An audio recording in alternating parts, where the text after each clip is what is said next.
Ram Kumar Sharma advocate merit से। पूरा देश, पूरा विश्व, विश्व गुरु, भारत के महानतम महान वैज्ञानिक, महान आत्मा, महान नेता, देवता तुल्य फकीर, महाफकीर की मन की बात सुन रहा है। अद्भुत, अकल्पनीय, अविश्वसनीय ये नजारा था कि संपूर्ण देश के जो विकास करता है, जो नीति निर्धारक है, जो व्यवस्थापक हैं, वो देश के प्रधानमंत्री जी की मन की बात सुन रहे थे। लेकिन सबसे बड़ा सवाल ये उठता है कि क्या देश के प्रधानमंत्री जनता के मन की बात भी सुनते पे प्रतीत होते हैं?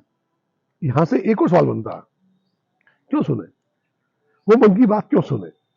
देश की जनता मन की बात मन में रख के बैठी हुई, बोलती ही नहीं है, बोलना ही नहीं चाहती, देखना ही नहीं चाहती।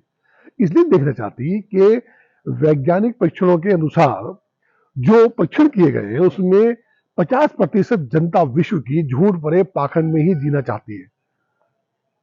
जो धर्म के आंकड़े हैं, जो पाखंड के आते हैं, जो झूठ प्रस्तुत किया जाता है, एक सपने दिखाए जाते हैं, रेगिस्तान में पानी दिखाया जाता है, दिन में तारे दिखाए जाते हैं, इसी में ये जनता भ्रमित जीवन जीना चाहती है। और इसमें जो भी कंकड़ पत्थर मारने का प्रयास करता है या उनके भ्रम को तोड़ने का प्रयास करता है, उसके विरुद्ध ये जनता खड़ी हो जाती है। तभी तो पाखंडी, उन्मादी, धार्मिक संत, फकीर हैं, ये लोग जो है जनता पर राज करते हैं, उनके धार्मिक अनुष्ठानों का फायदा उठाते हैं, धर्म की अजब गजब बातें बताकर अपना उल्लू सीधा करते हैं, और इसका फायदा धर्म का तिलक लगाकर राजनेता करते आ रहे हैं। तभी तो व्यभिचारी, पापी, बलात्कारी, हत्यारोपी ये चुन के कैसे आ जाते हैं संसद और विधान परिषद में या विधानसभा में? ये सवाल उठता कि नहीं उठता? कौन चुनता है इनको? तो कहीं तो जनता की आत्मसंतुष्टि मिल रही होगी। तभी तो ब्रजभूषण सिंह जैसे सांसद कई बार से जीतते संसद में जा रहे हैं। गोंडा की जनता क्यों नहीं बोलती? गोंडा की जनता उनको चुन के भेज रही है, तो उसका मतलब बात खत्म हो जाती है। देखिए, साम दाम दंड भेद की राजनीति लगाकर अगर आप जीत कर सत्ता प्राप्त कर रहे हैं और सत्ता में है, तो इसमें इनकी जनता आपको चुन के भेज रही है, तो सारी बातें खत्म हो जाती है। लेकिन यहां से फिर सवाल उठता है, व्यवस्था ये नहीं रही है बहनों भाइयों, व्यवस्था ये रही है कि सत्ता आपको दिखाना क्या चाहती है। आपका सोचना, आपका चलना, आपका आचार, आपका व्यवहार, आपका विचार, आपका पहनना, आपका खाना, ये सब सत्ता ही प्रस्तुत करती है। वैज्ञानिक युग में जो प्रचार प्रसार का जो विज्ञापन का जो माहौल शुरू हुआ है, उसमें ये सब आपको मजबूर कर देती है कि आपको इसी प्रकार से सोचना है। हिंदू मुस्लिम के जो एजेंडे हैं उसके अनुसार ये बिल्कुल फिट बैठता है। धर्म और राष्ट्रवाद की, छद्म राष्ट्रवाद की भाषा की परिभाषा देकर आप जनता का बेवकूफ बना सकते हैं। क्योंकि प्राचीन समय में भी देखें तो धर्म के नाम पर जितने आडंबर हुए, जितनी हत्याएं हुई हैं, जितने महायुद्ध हुए हैं, उसमें मारा कौन गया? जनता मारी गई है। और आज तो वर्तमान में जो संत महात्मा या फकीर ये कहते हैं, बहनों भाइयों, धर्म की स्थापना के लिए हिंसा भी जरूरी है। तो धर्म की स्थापना के लिए हिंसा जरूरी है, क्या ये हिंदू धर्म में ही है?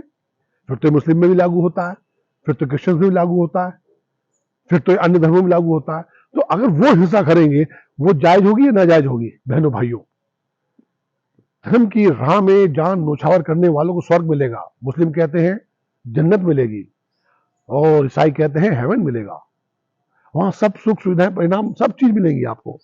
तो ये जब परिणाम आपके सामने प्रस्तुत किए जाते हैं, नित्य नए सपने दिखाए जाते हैं, आपके वर्तमान को खत्म करके भविष्य दिखाया जाता है। दरअसल बात यह है कि हमारा जो जहन है, हम लोग जो हैं, हम भी अकेले नहीं रह सकते। हम भी जब अकेले रहेंगे तो या तो वर्तमान को तो बात नहीं करेंगे, या तो भूतकाल की बात करेंगे, भविष्य के सपने बुनते हुए नजर आएंगे। यही सत्ता को मालूम है। सत्ता इसी का लाभ उठाकर आपका मानसिक, शारीरिक, आर्थिक शोषण कर रही है। तभी तो मन की बात करने वाले माननीय प्रधानमंत्री जी चुप है, और उनसे सीधा सवाल ये पूछा जाएगा कि भाई, ये जितने फ्रॉड हैं, जितने बैंक घोटाले कर रहे हैं, जनता का पैसा लूट कर भागते हुए लोग हैं, ये लोग गुजरात से ही क्यों आते हैं? अब इस पे माना नहीं बनेगी क्या बहनों भाइयों? पूछना नहीं चाहिए क्या? किरण पटेल कौन था? एक नंबर का फ्रॉड। सरकार से सुरक्षा लेकर घूम रहा था, सरकार के सेक्शन में पल रहा था। किसके नजदीक था? सत्ता के, माननीय प्रधानमंत्री जी के, गृह मंत्री जी के। किस राज से आता था? गुजरात से। अभी हाल ही में संजय ने बहुत बड़ा फ्रॉड किया। ये कौन है संजय? कौन आदमी, कहां से आया? करोड़ रुपए का घोटाला करके एसबीआई का पैसा उसने मारा हुआ है, ये भी कौन है? ये कच्छ से आता है। आइए कभी गुजरात में, आइए कभी कच्छ में, है ना? ये रंगीन सपने दिखाकर जनता का शोषण कर रहा है। बड़े बड़े उद्योगपति को लूट लिया, प्रधानमंत्री का नजदीक बनाकर नीति आयोग का मेंबर बताता है अपने आप को। कौन है? ये भी तो गुजरात से आया है। अडानी, कितने लाखों करोड़ रुपए का इस पे आरोप है, उसकी जांच नहीं कर रहे। उसके लिए आप जो है सरकार, पूरी सत्ता सरकार के जो तोते हैं, सरकार की जो ईडी सीबीआई इनकम टैक्स, सब उसके पीछे खड़े हो जाते हैं और कहते नहीं हिंदू ऐसे सवाल मत करो, उसे सवाल नहीं करना चाहिए। बहनों भाइयों, क्यों नहीं सवाल करना चाहिए? लेकिन प्रधानमंत्री मन की बात करने आते हैं, कहते हैं बहनों भाइयों मुझे बहुत गालियां दी है, मुझे 90 से ज्यादा गालियां दे चुके हैं, अब क्या करेंगे? शिशुपाल की जैसे वध करेंगे? कृष्ण जी ने वध किया था, कृष्ण जी ने तो धर्म की स्थापना के लिए वध किया था। आप क्या करेंगे? झूठ की स्थापना के लिए वध करेंगे, झूठ के प्रचार प्रसार करने के वध करेंगे? बहनों भाइयों, ये सरकार झूठ फरेब पे आधारित है, उन्माद पे आधारित है। आप देखिए, बच्चों का बलात्कार होता है, व्यभिचार होता है, मासूम लोगों का कत्ल हो जाता है, किसानों को मार दिया जाता है, हत्याएं हो जाती हैं, वो हिंदू मुस्लिम दंगे कराए जाते हैं। बहनों भाइयों, मन की बात करने प्रधानमंत्री कभी आते हैं क्या? मीडिया तक को तो उन्होंने फेस किया नहीं, आपको क्या फेस करेंगे? लेकिन गजब मन की बात है साहब, ऐसा मन लगाकर मन की बात को दिखाते हैं। ये प्रचार प्रसार करती है मीडिया, गोदी में शर्म आती है इनको मीडिया कहते हुए। देखना तो बंद कर दिया लोगों ने चैनल, तो यही सब सोशल मीडिया देखते हैं। लेकिन सोशल मीडिया में कैप्चर करने का प्रयास कर रहे हैं मन की बात करते करते प्रधानमंत्री जी। अरे मन की बात सुनिए उन बच्चियों की जो वहां पर बैठी हुई है दिल्ली में धरने पर। क्या डिमांड थी उनकी? कि जो छेड़खानी हुई है, जो बलात्कार का प्रयास हुआ है, मुकदमा कीजिए ना, पास्को में तो गिरफ्तार करने का राइट है। लेकिन नहीं, आपको मालूम है कि 161 होंगे और 164 के बयान होंगे तो उसको जेल जाना पड़ेगा।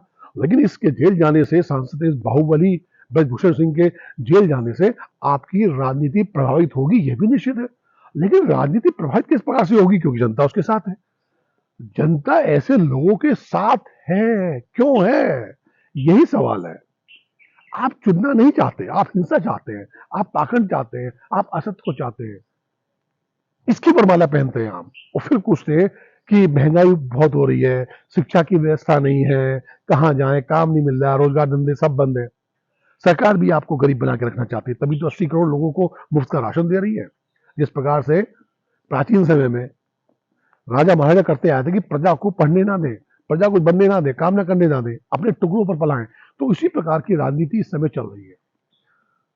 गजब का तमाशा चल रहा है, गजब का देश हो रहा है, गजब की जनता हो रही है, चुन रही है, उनके समर्थन में आगे खड़ी है, महंगाई के समर्थन में आगे खड़ी हुई है। गजब तमाशा मचा रखा है भाई। आज कोई सवाल ही नहीं करता, और सवाल करेगा वो जेल जाएगा। उसको पाखंडी बताएंगे, उसको परिभाषित करेंगे, उसको देश विरोधी बताएंगे। बहुत आसान है, यही माहौल बना रखा है। मिडिल क्लास को उलझा के रख दिया है हिंदू मुस्लिम के गणित में। पिक एंड चूज करके अपराधी मारे जा रहे हैं। अपराधी मरने चाहिए, निश्चित बात है, लेकिन एक धर्म के अपराधी मारकर आप ये मैसेज देना चाहते हैं देखिए हम कितना शानदार काम कर रहे हैं। शानदार काम कीजिए ना, और ये अपराधी मारिए। क्यों नहीं ब्रजभूषण सिंह जैसे लोगों को भेजा जा रहा है जेल? कहीं नहीं, याद है ना, किसानों को मारा था, 5-6 किसानों को उसने मार दिया था उसके लड़के ने। कितना बड़ा आंदोलन हुआ, तब जाकर गिरफ्तारी हुई थी, मुकदमा पंजीकृत हुआ था। 600 किसान इस देश में अपनी मांग करते हुए अपनी शहादत दे देते हैं, मर जाते हैं। 40 हमारे सैनिक किस प्रकार से मार दिए गए, मार दिए जाते हैं, उसकी कोई विवेचना नहीं है, उसके ऊपर कोई सवाल नहीं, कोई प्रश्न नहीं करेगा, चुप है। और जब वो मारे जाते हैं तो माननीय प्रधानमंत्री जी मन की बात कहां कर रहे थे? जिम कॉर्बेट में है, क्या कर रहे थे वो? फोटो सेशन, शूटिंग कर रहे थे। कमाल है भाई साहब, आप सब ये देखा करे हैं। वोट तो मैंने ही बीजेपी को दिया था, लेकिन इसलिए थोड़ी दिया ये सब पाखंड होगा, आराम चुप रहेंगे। बोलना होगा और सवाल करने होंगे इस सत्ता से। और अगर सत्ता पाखंडी, उन्मादी, झूठ फरेब पर आधारित हो जाए तो उखाड़ फेंकना होगा ऐसी सत्ता को। यही जो सवाल बनता है।